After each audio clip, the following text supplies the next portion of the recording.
So these are the three key types of interview questions. Now, they're split up into competency, motivational questions, and then technical. Okay, so let me just go through each one by one.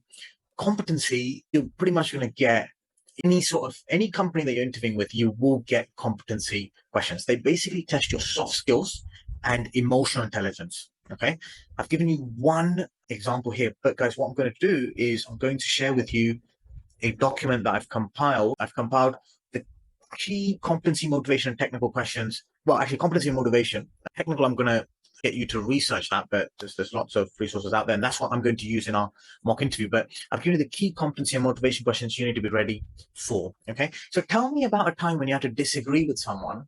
It can be a very common question as far as competency is concerned. Just think about how you might go about answering that, because this is what I mean by practice. Once you actually understand, okay, these are the types of questions I can get, you can go ahead and prepare for them. I'll give you the framework of how to answer that. And you need to practice, which is why mock interviews are great. Other types of competency questions. Tell me about a time when you had to lead a team. Tell me about a time where, you had multiple tasks to do at the same time. How did you deal with it? Can you see that they're trying to ask you about and ascertain your levels of soft skills, right? How organized can you be? Are you open to feedback? How do you handle difficult situations, right? These are the types of things. So we need to give good examples to actually answer those questions. That's the key part. Motivation. Now, these test self-awareness, interest, and research skills. So let me explain each of those to you. Self-awareness, a great question to sort of, talk about or ask you about self-awareness is, what are your three biggest weaknesses? Just trying to see, do you know yourself, basically, right? And there's a big part of soft skills as well, knowing yourself. Of course, they can also ask you what are your three biggest strengths, right? When I do mock interviews with people, obviously they have an easier time talking about their strengths than their weaknesses. But, I've had questions in the past where they've not just asked me, what are your three biggest weaknesses? They've said, I want immediate one-word answers, no explanations, which makes it a little bit more difficult. But then you've got to be open. You've got to be honest about it. I'll tell you about how you answer that, by the way, because obviously you don't just go around saying, oh yeah, this is one of my weaknesses. This is one of my weaknesses. There's actually a way to answer that. But that tests your self-awareness. Interests. So why this industry? Why this firm? That also tests your research skills. Again, I'll give you a way to answer those types of questions as well.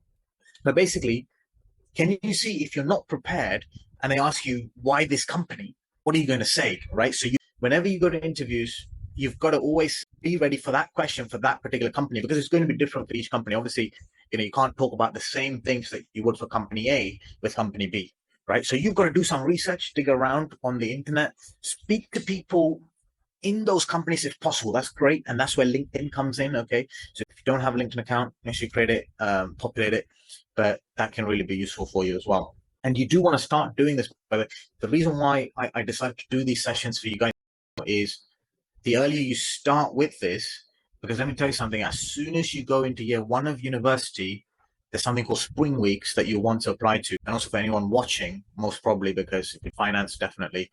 And so if you practice now, your spring week applications are going to be strong. So just start now. It's good to know this stuff. So that's motivation questions. And then finally, these are technical questions. Okay, so these test your IQ, aptitude for the role, and knowledge of the job industry. So what is inheritance?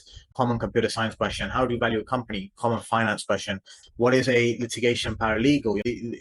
These sort of questions test your knowledge about the industry you're applying to. That's obviously law, the last one. So there are common technical questions for each industry, and you just basically want to go through these, make sure you are able to answer them. One thing I'll say is, for any work experience that you're going to be applying to now, if you decide to do it now, you will not be asked technical questions as much. Even in your first year of university, you will not be asked much.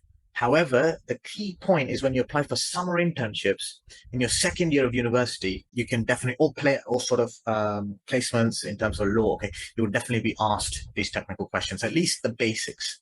Okay, technical questions become more and more important as you get into the role. And let's say you spent 3-4 years as a software developer. Then, if you're looking to move jobs, 100%, you're probably going to be getting technical questions first rather than competency motivation. They will come later on in the process. But that kind of order switches now because you might not have so much experience in those fields. They'll definitely test your competency motivation first, and then technical is kind of at the end. But definitely be prepared for it because preparation, like I said, is key. Any questions with the three key types of questions, guys?